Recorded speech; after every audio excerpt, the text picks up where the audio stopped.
Yeah. Besides empowerment, what else would you credit towards that? So I would say a lot of this comes back to the next conversation, which is understanding the value of employees that are good employees, right? We in the post-COVID world, this has been hard for lower level employees, customer service, things like that. Turnover is still higher than we'd like it there.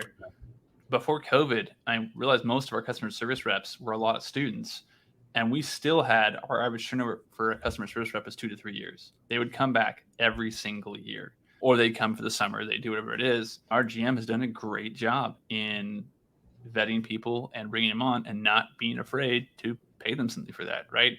I think people get really held up on, oh, I can't pay them that extra 50 cents an hour, or I can't pay them an extra $1 an hour. And you run into two major problems. At the lower level with CSs, you wind up with higher turnover, especially in a competitive labor market. When unemployment is as low as it is right now, you are competing for everything. We've had interview sessions where we had 8 people scheduled for interviews in a day, and one of them shows up. And when you call the other 7, they're not lazy. They had other offers that said, hey, sorry, I can't afford to not take this. Right. Cool. More power to you.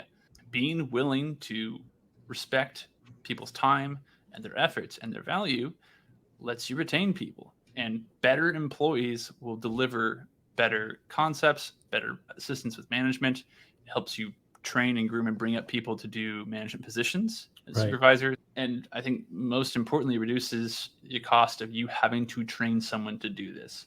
And a customer service rep, train the person from scratch to do it well, maybe a month. If they're involved with parties, maybe 2 or 3. Most important thing I forgot to put on do not disturb. I'll reset that a little bit. At most, a month. If they're involved with parties or corporate groups, it might take a little longer, 2 to 3 months. That's 2 to 3 months of needing to double staff something to train somebody, or it should be. Yeah, and or if you're provide not doing that, not as good service. Yeah, if you're not doing that, if you are not making sure that you have people that do this job well, you're not going to deliver on that product. You're not going to have the customer retention that you want. Our customer retention is really high because we deliver on a product. And that's not that we just roll over if someone is problematic. I mean, we live in Irvine. We live in Orange County, California. We have a lot of very entitled customers who feel certain things very strongly. So we back our staff, we make them feel valued, and that, again, back to empowering your staff to make decisions and sometimes make mistakes within reason. That's important. And so that ties into the last piece. At the end of the day, it's a job. They're not here because, oh my gosh, they love you and they want to come to work and they just can't wait to show up the next day. They're there because it's a job. They're there to show up and work. And part of that comes with pay and compensation. You have to respect what the market is demanding. And this especially applies right now to mechanics. Our mechanics have gotten a load of pay raises in the past year or two, at least.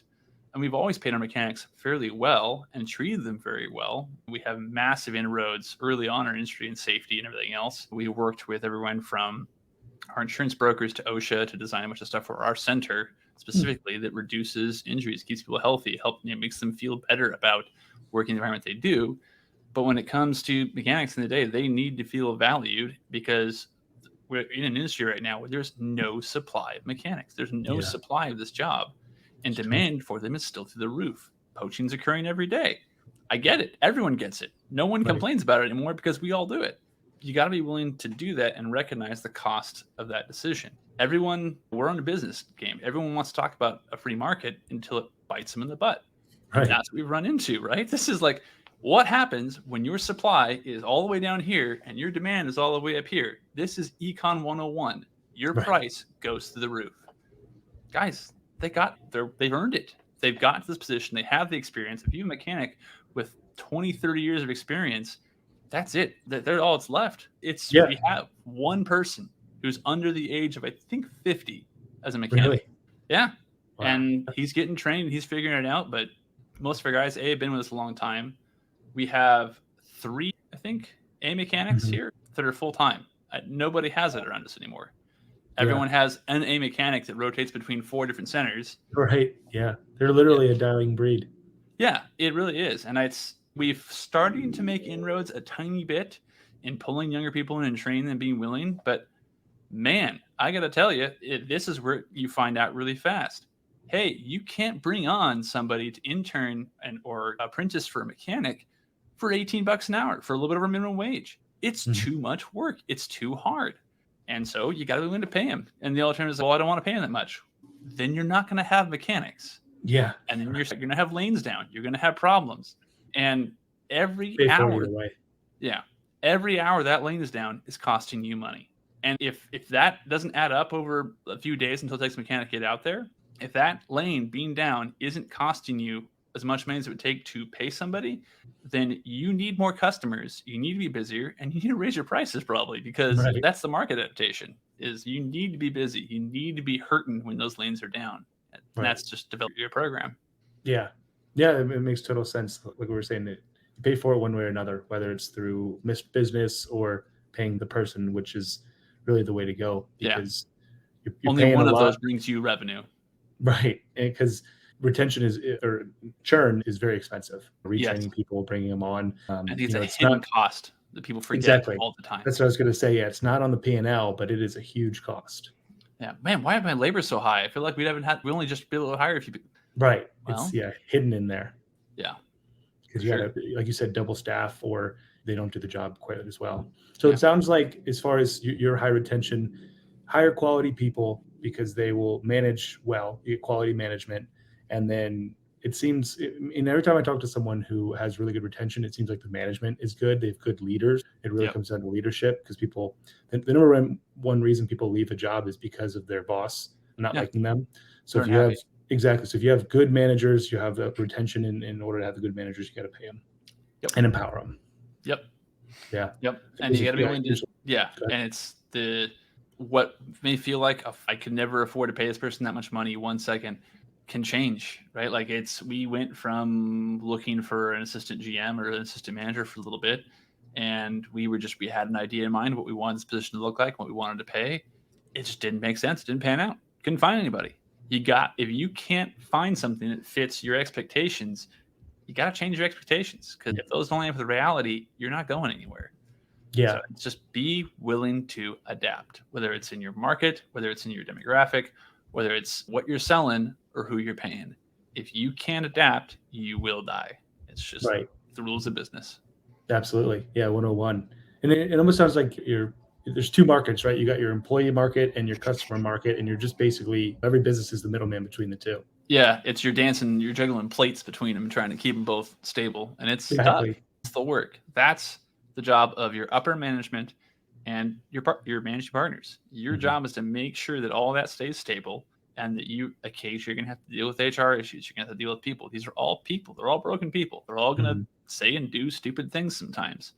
And that's where it takes time and training and balance to understand, how do I mitigate this? It's the problem with a lot of the management end of this is they don't want to be managers of people in it. And it's like, you have to, right? In the ideal world, sure, we have our financial statements, we get our partnership checks, and we go on with the day. Sometimes the job involves the stuff that just sucks. It's sitting in the meetings, whether it's, hey, we have to term somebody, hey, this came up and we have to figure out what went wrong. Having a good HR person matters a lot. Yeah. Staying on top of requirements, staying on top of this.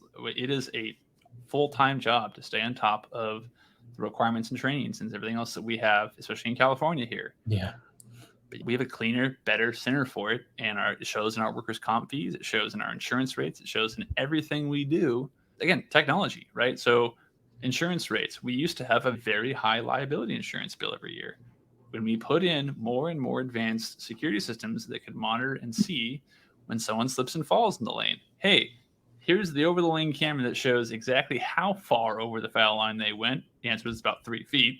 It wasn't a slippery approach, folks. It's had 4 beers and then tried to run down a lane. Right. And our liability insurance loves us. We can turn around and hand them a copy of that footage, and our claims drop to nothing, which means our bills drop to nothing. Right. Finding the boring bits to nip and tuck and clean up a business. But this is the same thing we do with any of the businesses we operate. Right. We are business people. We're not bowlers. I wish I was better at bowling. I'm not. This is what we do. I love that. Yeah, I think there's a huge lesson to be found in that. It's to replace or find the boring bits of the business and replace it with technology. I love that. If I had any one takeaway so far, I'd say that's it. Yeah, let technology do this boring stuff for you and make you better at your own job, right? This Right. is the quintessential question of computer science is what can be automated. Yeah. That matters a lot in every possible industry. Hey, did you like this video? Great. We make 10 of them a week. Subscribe to learn more and keep learning about what's working in the industry. Talk to you then.